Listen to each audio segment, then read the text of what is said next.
I'd like to just briefly respond. I'm not gonna take as long as everybody else did. What I will tell you is a primary difference between the incumbents and those that are running is their connection to the classroom. They really believe that the teachers are teaching Swan, and having kids in the classroom, I can tell you, that they aren't. And what you need is a different voice who understands what's really happening on the campus and who can implement those changes. And how many classrooms have you been into besides your home? Where Okay. I've been all over the district. I have a question for the current. May I say something? Remember, you have closing remarks. Okay. Okay, thank you. My name is Yolanda. I have a question for the current school board members, the incumbents. So if Swan Math, you said. If you stand up, your voice will carry louder. Sorry, Yolanda. No, Thank that's you. fine. I'll stand up. So we've spent $6 million. I can't remember what the figure was. 6 million.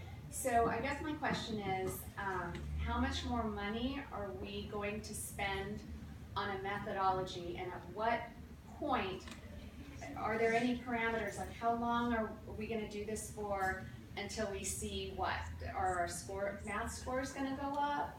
Are, what is that marker or rubric, or what data point are you looking for Okay. to say that maybe we need to try something Thank you. different? So 1 minute, you don't get 2 minutes, 1 minute and answer because we have 4 more questions.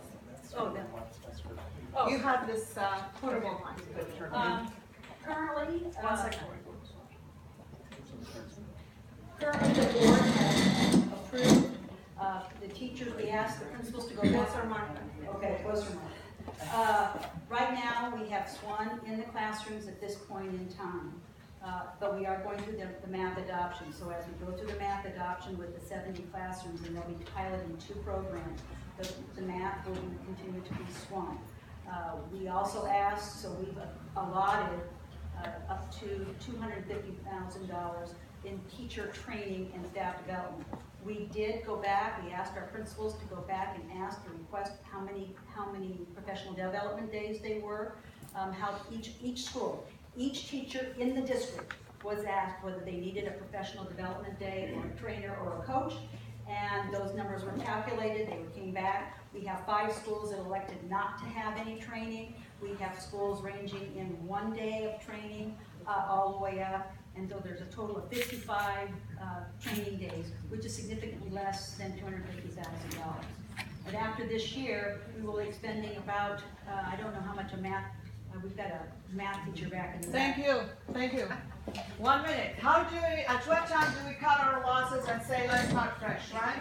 Thank you. Well, we're not cutting our losses. Okay. We're actually investing in our teachers and our students. So 3 years ago, we invested in going to Arizona along with national, there was probably 5,000-6,000 teachers there. We looked at different programs because we knew that they were going to be changing the way we teach math, and we were changing it from drill and kill, and we were going into conceptual. And those are part of our state standards. So the teachers are the ones. We set policy, and we hire a superintendent, and we hold him accountable. But it's the teachers in the classroom. They have total autonomy. And they're the ones that came back and said, none of the programs we've looked at, none. School board, we would like to write the curriculum ourselves. And then they looked at SWAN, they piloted it as a program, as a staff development training program, and we're in our 2nd year. And they decided they don't like it, and so now we're going to be going through a full adoption. Thank you. Thank you. Next question.